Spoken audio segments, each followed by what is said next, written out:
Welcome to Let's Talk Health. I'm Dr. Dan Pavlik Jr., and as always, we are sponsored by AHWA. This is a continuation in a series that we're doing with Stan Flint from Rosensure. So welcome back, Stan Flint. We are also focused today with the president and CEO of Access Health and Wellness Association, Dr. Dan Pavlik Sr. Obviously, thank you for the sponsorship of this show. We appreciate it. So this is episode 3. Stan, you've been on here now multiple times with us. We have been leading into discussing new creations in the insurance world, something you're very knowledgeable about, and how to now bring in the holistic provider, the chiropractor, into the mix because of the fact that we are looking at, from a cost-effective standpoint, how do we make healthcare better, right? How do we make insurance more cost-effective? And what we were talking about last week is one of the hospital systems that you're dealing with. We are trying to get the chiropractors more involved. Yes. So looking at it from a perspective of the Central Florida area from the East Coast to the West Coast, we are looking for 30 providers, looking for 30 chiropractors. You had some reach out to you this past week after the last show, which is great. Mm-hmm. However, there's been more involvement now this last Tuesday, so I want to bring everybody in on this as far as what you've been up to. And this is, remember everybody, this is a constant work in progress, and we need the involvement. So trying to keep everybody in the loop as far as what's going on and what we're working on. Yeah. Welcome back, Stan. Thank you for having me back. I feel like I need to put a cot in here so we could do live updates, because it escalated even a little faster than I had anticipated. We were at a local Florida Health Alliance, which is a great organization that works with employers and insurance companies and insurance agents and brokers, physicians. And Dan and I had the opportunity to go to the Florida Health Alliance. And some of the people, I still won't reveal their names because I just don't feel comfortable doing it yet, but we had some in-depth conversations, I would say spanned over an hour or more, and within minutes, they were like, this is a really good idea. And two of the gentlemen that we were speaking to are children of physicians, and both of them value the care and the consultation that chiropractors give. I would even say they appreciate the empathy that chiropractors offer that I think we lack in traditional medicine. No offense to doctors, but I think we're losing a little empathy, and it still exists and lives in chiropractic offices and in a lot of holistic offices. And so they were very excited about it. When we talked about, I mean, just to make this simple, I think that what we're doing that will lower cost and improve outcomes, not in every situation, but in most situations, which is what we need to focus on. What is the most likely to happen is if we take the efficiency and wrap it in common sense. And I think if you take one of the offerings that AHWA has is the telemedicine feature. When you take that, that's very efficient, not just efficient of time, resources. People can get a lot of things handled through a teledoc, and young people really like it. People that, hourly employees, that their money's tight, they need to be able to get that doctor's visit addressed simply and easily. And teledoc provides that. There's a lot high-level consultation. Yeah, they can't shake your hand, but they can provide a lot of guidance through that feature, which is offered through AHWA. And then the common sense piece is that holistic physician, a chiropractor. And in our conversations with those two children of physicians that are connected to networks, they shared plenty of stories of, these are 30 years ago, their dad referring someone to a chiropractor. And this is in a medical panel. And one of the surgeons in there's like, "Are you nuts?" And the doctor says, "No, this is the best application. This is the best offering I can give this person." So it's the interest is out there, the understanding is out there. But what I notice is it's like those conversations you have with people that if you have a quiet little conversation, they tell you the absolute truth and they go, "Oh, this is a great idea." But you know in front of 50 people, they're a little afraid to say that. Mm-hmm. But how people will judge them. But I know what their heart tells me because I talked to them firsthand. We both did. You could see the interest. You could see the engagement. They could see that this is all of us collectively trying to come up with a better way to do this. Yeah, where people can afford it and access it and have a better outcome. I mean, that's what we want.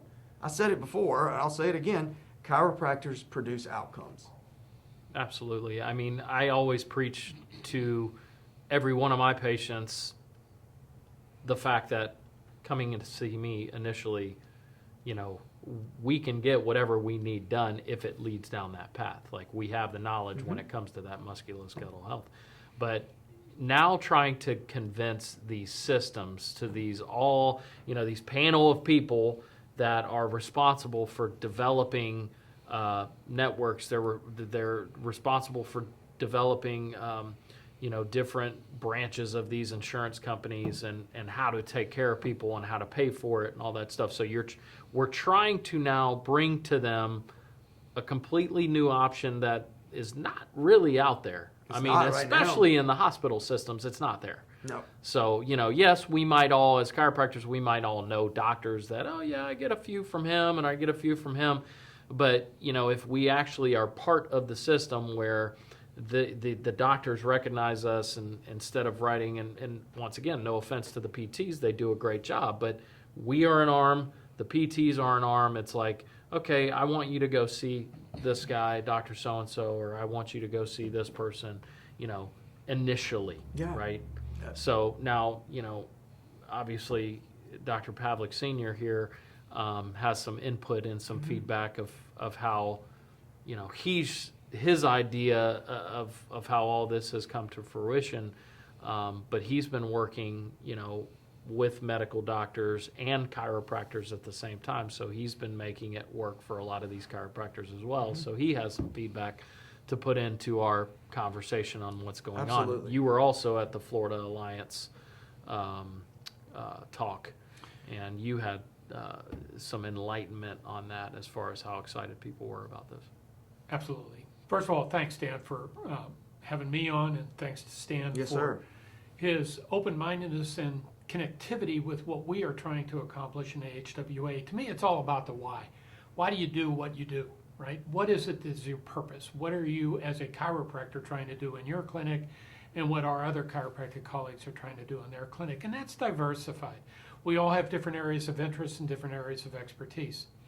But after 4 decades and being in this industry and being in as a chiropractic physician in this same community, I've seen pretty much the good, bad, and the ugly as far as what has transpired over these last 40 years. And the whole purpose, now, you know, just so the audience knows, I'm no longer in clinical practice. I've turned the Pavlik Center for Health and Wellness over to you, and you're running that as a member of the AHWA platform, which I founded about 8 years ago. But why did I do that? And the main reason was to take all of the outcomes and all of the energy that I've witnessed in my 40 years and elevate the awareness of the importance of chiropractic inclusion into mainstream healthcare. You know, Stan puts it pretty nicely in his analogy of where chiropractic fits into mainstream healthcare. And yeah, all of us have been exposed to networks, some good, some bad. All of us have been exposed to managed care, some good, some bad. But yet, we as chiropractors have never been on that top shelf with mainstream healthcare. We're not even on the radar screen. But yet, when a managed care company comes to you and says, hey, whether it's, you know, some of the bigger players out there like the Bucas, Blue Cross, United, Cigna, Aetna, they say, oh yeah, we have that available, but it's, you know, it's over here on this bottom shelf, right? So if you want it, we have it, but it's not up there. And so why did I, when I retired, why did I just not go over to the coast and enjoy myself? Because it's about purpose in life and where are we going? And I needed to take what I've learned in my experiences and pass that through to you and pass that through to other chiropractors, because it's not just the Pavlik Center. It's all of us as a collective chiropractic community that is going to change how we are viewed, not just by the insurance companies, but by the consumer. So our stereotype is musculoskeletal back pain. You mentioned it in your opening dialogue here, right?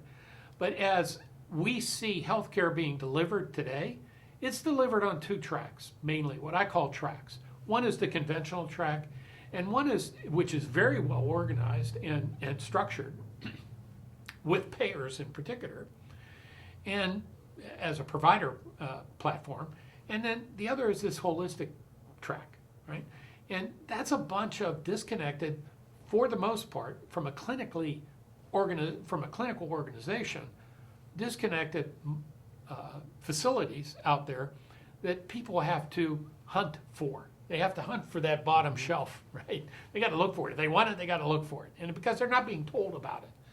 So my focus in developing, and the reason why I put together AHWA, was to elevate the value that a wellness-oriented organization, a holistic platform, can bring to mainstream healthcare. But I recognized, you can't throw the baby out with the bathwater. So I recognize the importance of integration, right? So we're seeing a lot of these opportunities that exist for chiropractic physicians today, integrating into this platform or having an MD come into your office. Those are very expensive initiatives to try and accomplish.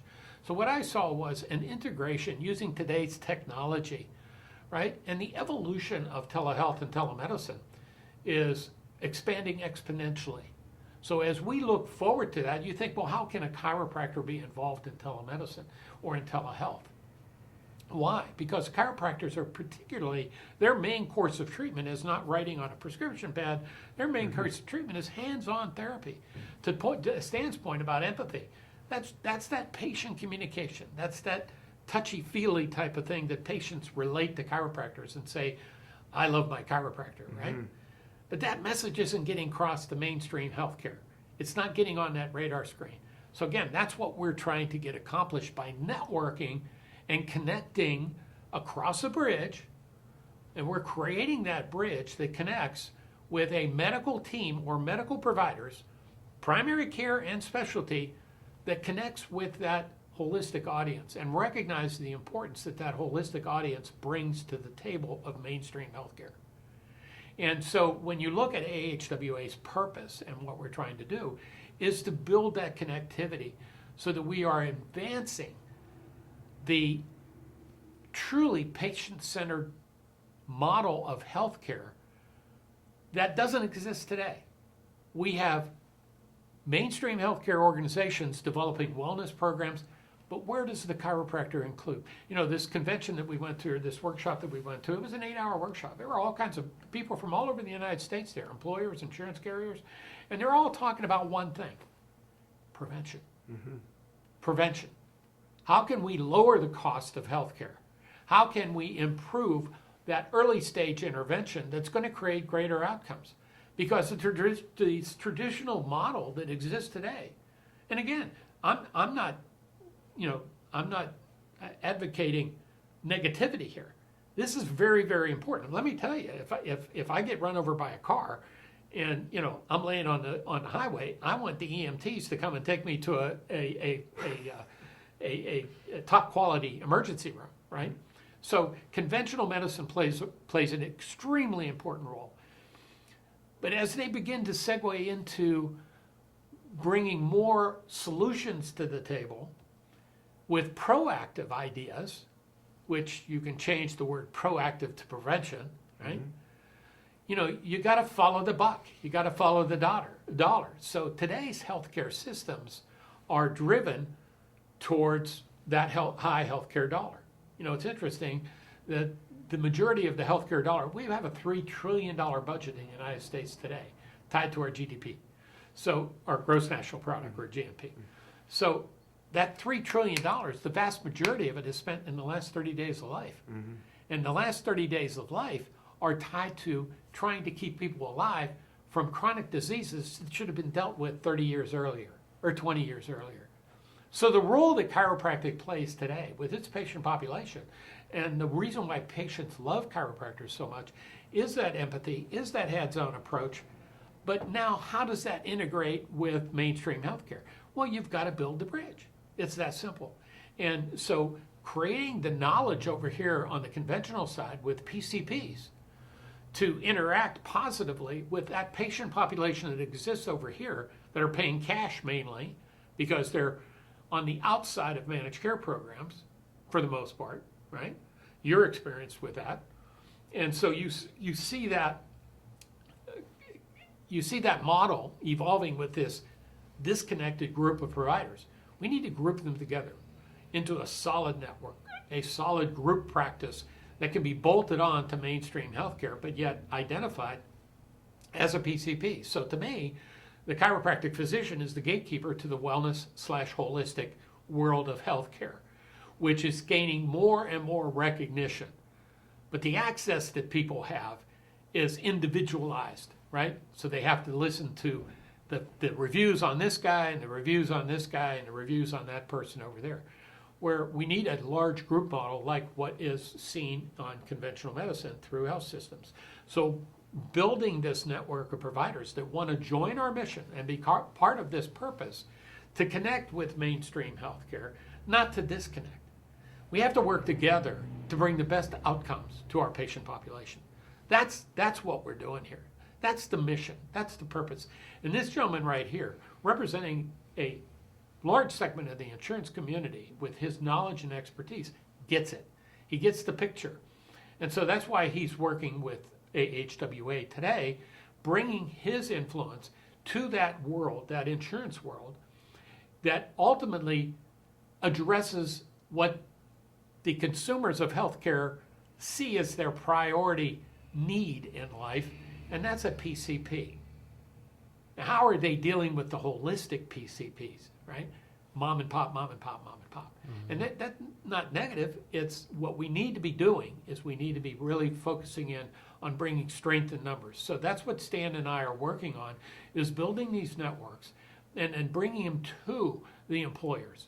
And more insurance now driven are what's called value-based contracts. What used to be PPOs and HMOs, they're now value-based contracts. Why? Because they're going directly to the employer with the employees and contracting with them. What has been before Blue Cross Blue Shield, United, Cigna, and still is, right? But the insured lives now that are underneath self-insured employers are now being addressed by these value-based networks, these value-based outcomes, and they're starting to recognize the importance that chiropractic physicians play in that world of prevention or proactive healthcare. So to me, what Stan is doing, I got to thank you so much for being open-minded and aware of, or bringing what we are trying to do as an organization is bring these two provider networks into one unified patient-centered platform.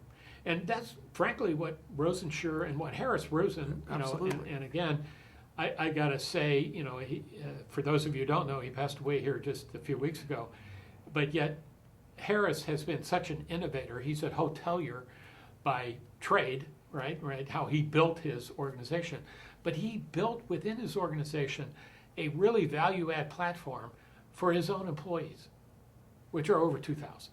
4,000 plus. 4,000 plus. So it's what he calls associates. Right? Mm-hmm. Yes, associates. Okay. Yep. So these people now have a medical center on site that incorporates all aspects of conventional and holistic care. Chiropractors are on site. So as we move forward, this is what we're going to see happen with employers nationwide.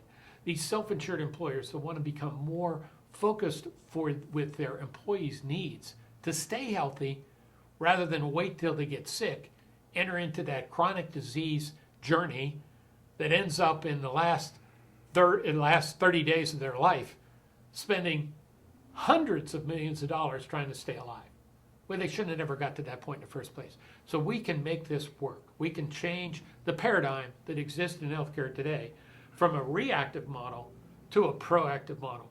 But it takes all of us to do that, and I encourage those of you who are watching this video to reach out to Stan, get more information. He and I are working together to bring this network together, and we can tell you more about what it is that brings value to your individual offices. So again, thanks, Stan, for having me. Well, and, I just I want hope to that explains some things. I want to reiterate what you just said about, how Mr. Rosen did it with having chiropractors on site, but the hospitals aren't necessarily looking for an on-site chiropractor. They're just looking for chiropractors in the affiliated area that all the hospital systems are, because we all know that these hospital systems are everywhere. Absolutely. I mean, we just need a strategic setup from a standpoint of having. That's why we, last episode, if you watched it, if you didn't, I encourage you to watch it. We need 30 chiropractors. Yeah. So why we're doing that is because we need people in all the areas of the hospital, so that if the hospitals are to set up this program to say, hey, we want an entry door for this patient to come in because we think that it can save money by going in that door if it's a non-emergent condition, right? Mm-hmm. They go in, they're having trouble with their back pain or their back or whatever. They shoulder, just need neck, neck, shoulder, anything headaches. musculoskeletal wise. We don't want to necessarily have to send them this direction or that direction. Let's try this person, but we need that network of doctors to refer to support it. Yeah. So, But I want to clarify that, okay, because I think it's far more than that. The stereotype is musculoskeletal, and that's what I was referring to. Why do you think telehealth or telemedicine would play a role in the future of healthcare as it relates to a chiropractor? Because the patient's got to come in, whether it's spinal manipulation or some other musculoskeletal therapeutic approach. That's the stereotype that the consumer sees the chiropractor as. I oftentimes use the analogy, if you say the word dentist, you get a picture in your mind. You say the word chiropractor, you get a picture in your mind. But chiropractors are trained and have the expertise and the education to be licensed as a PCP in the state of Florida and multiple other states throughout the union. So when we look at a chiropractor, we don't necessarily see them as a PCP. I mean, you're even referencing musculoskeletal, and that's 90% of what people come into a chiropractor for is a musculoskeletal complaint. But the future of healthcare is using the expertise that a chiropractor possesses and is passionate about. And that is, whether you want to call it health coaching or being involved with lifestyle management, we're also tied to metabolic health, right? So you look at a chiropractor, not just for musculoskeletal injuries, but now the PCP can also be working with people that is heavily exposed out there today with nutritional health. Mm-hmm. What we eat, breathe, and drink. Who's coaching people on that? Who's driving people? We see all these advertisements for, Ozempic and GLP-1s and weight loss. That's the rush of everything that's taking place right now. But chiropractors can be involved in that by working with and in synergy to the network, with their medical provider. Not in a referral-based mechanism, but a co-management.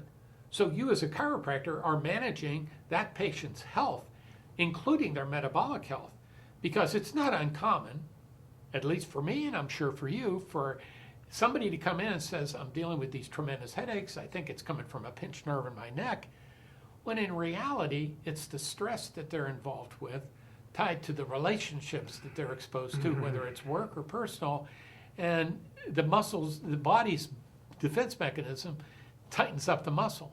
But unless you get rid of the foundational problem, stress, and that requires conversation with the patient. That's the empathy that he's talking about. 100%. You talk to that patient. Chiropractors do that.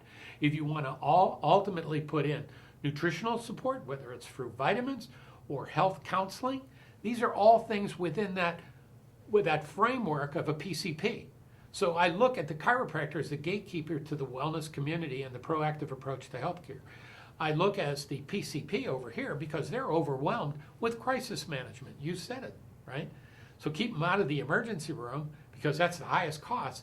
But how many people are going through that emergency room that could have gone into a conservative discussion with a holistic primary care provider as point of entry? And that's what Stan and I are trying to advocate to self-insured employers out there and to these networks that are focused in on reactive care and providing solutions in reactive care to getting people out of the high-cost venues tied to reactive care, right, into more holistic. Chiropractors played that perfect role in today's mainstream healthcare, not on the bottom shelf, but up here, right, with the mainstream. That was why I did not retire. I went into that purpose, is to elevate who we are and what we are as chiropractic physicians into mainstream healthcare.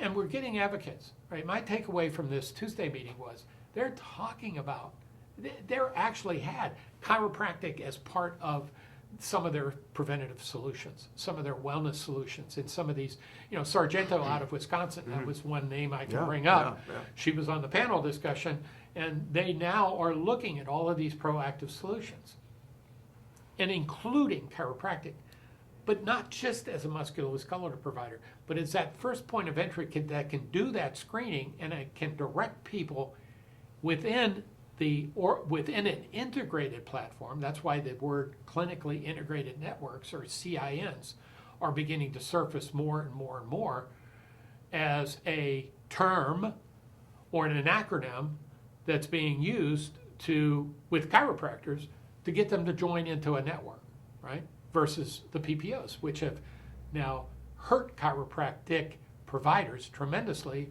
by shifting out of the BUCA platform into a TPA platform that decreases the value of chiropractic in mainstream healthcare. And what we're doing as AHWA is increasing or elevating that. So again, my takeaways from what's been going on week to week, we have another very important meeting next week, and with some additional players in the world of self-insured employees, right? In the world of health systems. How are health systems viewing the integration of what we're bringing to the table? These are clinically integrated networks that bring both the best of the best from the conventional world and the best of the best of the holistic world. We're asking chiropractors that want to follow that pattern of involvement and want to be engaged in this journey to call this guy, because that's the starting point. Call him. He's the one that's beginning to put these networks together to work with payers that will utilize our networks that we're trying to put together as first point of contact. Is that an accurate representation? 100%. I feel like we are collectively, just right now with machetes. I like to imagine things. I like to create visuals in my mind of what we're doing. It just motivates me. But it's like Dan and I have these machetes, and we're cutting a new pathway to healing. And everybody's saying, well, don't go over there. Look, we got this perfect bridge over here. But we're like, no, there is another way to do this. And I think at the stage we are, everything that's going on in healthcare, and I don't even need to bring up this United Healthcare thing for people to know, that is a symptom of frustration. Totally wrong reaction, but that is frustration in the healthcare community. With the system. Yeah. We've got to fix it. If we don't fix it, it will not be fixed. Like he said about Mr. Rosen, he was frustrated with healthcare. The whole thing, we can't afford this. We don't know how to do this. It's not that good. And so he went in using common sense, frugality, and he put it together. Everybody told him you can't do it. We've saved $500 million over the last 25 years. Now we're out there sharing that idea with others. I think to cut another pathway does not say we're going to blow up that bridge. We're going to complement that bridge. Why do we have all these highways all over Florida, Central Florida? They're all over the place. Why don't we just have one? Because other people want to go different places. And if we can cut a road over here that makes sense, we can get access to this place quicker. And getting chiropractic in line of sight. You'll think I'm crazy again with this, but a visual. Beer. When craft beer came out, like the Sweetwaters and all those little niche products, Anheuser-Busch, Coors, Miller, they were totally threatened. We pay for this perfect spot because grocery store space, the things that you can see at about 5'8", is the most expensive real estate in the grocery store, whether it's mustard, beer, ketchup, bread, doesn't matter. That craft beer was stuck in the corner. So if you were interested in that, you had to find it. Go look at it now. It's all right up there in line of sight because they realize it's not taking away, it's complementing our industry. By offering more products, it raises our a consciousness of our industry. That's what I think this will do. Coupled with, there's a culture change right now. People want to be healthy. They want to have a good life, not just, hey, give me some pills that'll help me count down the days till this is over. That's not a way to live. We're not supposed to live that way. Mm-hmm. And I think you all offer a value that's needed in the industry, not from just an economic, but just quality. I mean, you said thank you. This is like a dream come true for me to deliver health care, to get people healthy, not to sell insurance. Selling insurance, it's sometimes you feel like a tax collector. You go in, you stand in front of a group of not low-income workers, but just middle-class people, and you tell them what those renewal rates are. It's heartbreaking to tell them that. But with solutions like Mr. Rosen created, we're able to, just the other day, we showed an employer in Central Florida, just by adjusting their pharmaceutical, not taking anything away, just cutting another pathway to get pharmacy drug to that person's body. $500,000. Just that one thing. If that doesn't tell you where the money's being spent, that's where it's being spent. And then end of life. Why would you do that? Yeah, and the primary doctors, like the primary medical doctors in the emergency rooms, they don't have the time with patients to really do anything other, right? They're having trouble nothing against them. They're having trouble, and this is coming from the source, they're having trouble figuring out the problem with the person, the source of the problem, right? Yeah. So what do they have time to do? They have time to write on that script and say, okay, here you go. And then people have to kind of figure it out. If you're not right now, if you're not an advocate for yourself, good luck. Yeah, it's hard. But the doctors, in their defense, are being pushed. They're being pushed. You got to see this many patients. Yeah, you got to correct. do this. You got to. That's what I'm saying. Not taking anything. They're doing their job. It's just it's hard to do it better when you don't have the time. That's right. So what we can do from a chiropractic aspect is we can give more options that can potentially open up that time. It can make the system better. But it's so important for us to recognize the awareness, the educational platform that we as providers have a responsibility, no matter what side of the bridge we're working on, okay? Whether it's a holistic or conventional, we have a responsibility to educate our patients on the options that they have available, right? But to your point, they don't have time. But it's not the health system's fault. The health system is trying to keep up with the escalating events that are occurring with the average consumer with chronic disease. Mm-hmm. So more and more people are filtering in to sickness and reactive forms of healthcare delivery. And so these hospitalists and these emergency rooms, they don't have time. They have to bam, bam, bam, bam, bam. They have to move people through, right? So a lot of patients feel disconnected in that environment. You're not paying attention to me. You're just pushing me through like a cattle car, right? But it's not their fault.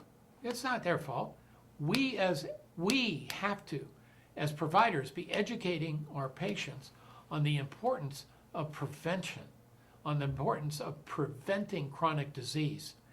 You know, you think about it, it's estimated that by the turn of 2040, 90% of our current U.S. population will either be obese or overweight, with all the comorbidities tied to that.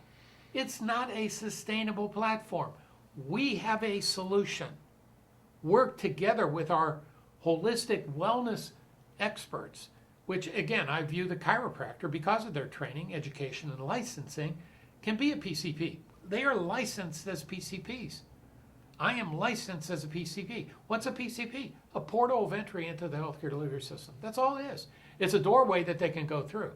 Now, in order to take the pressure off the PCPs, because more and more access is being denied or delayed to a PCP, they're allowing specialists, which is fine, to move into the specialty door as a portal of entry.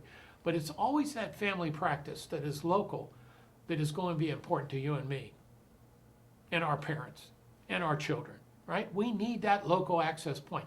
Chiropractors are geographically distributed throughout the United States, 88,000 of them licensed in the United States. All right, think about that. Think about how it can improve overall health care. Just think about that. How it can improve. Geographically located offices. That's what Stan's asking for. Give me 30 of you guys out of the 1,200 licensed chiropractors in Central Florida. That's the 11 county area in Central Florida.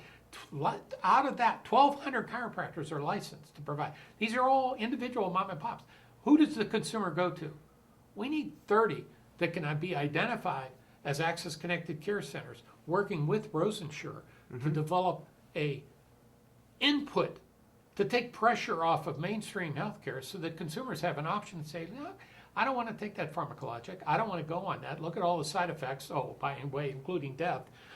So when you think about all the messaging that's going on out there, this is a moment in time that I've never seen in my career, and I've got 4 decades behind me.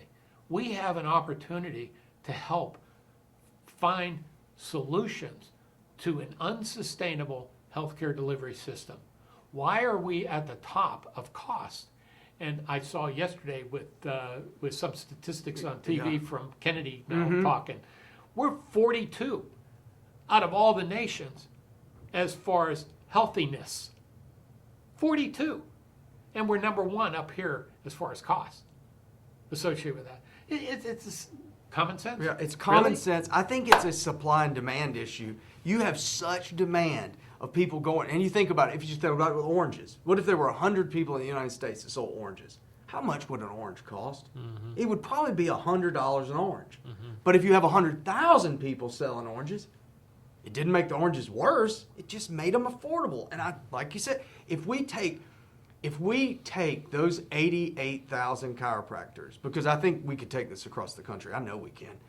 You take those 88,000 and take them from being, again, a crazy analogy, but I look at chiropractors like they're like militiamen now. They don't wear a uniform. They're all just fighting for themselves, trying to survive. We want to turn them into an army. They get the uniforms on, they band together, and there is strength in numbers. And you can, not by force, but you can change it through common sense and being able to meet that demand that's out there.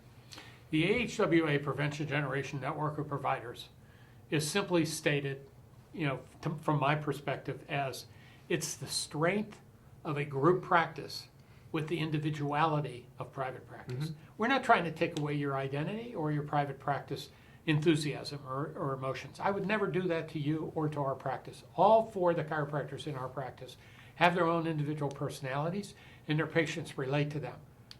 But individually, they have no strength to influence the audience, right? But as a group, we can. So our group influences this local community. But think of a group of 30 offices geographically located in Central Florida. Think of a group of 180 to 300 offices in the state of Florida.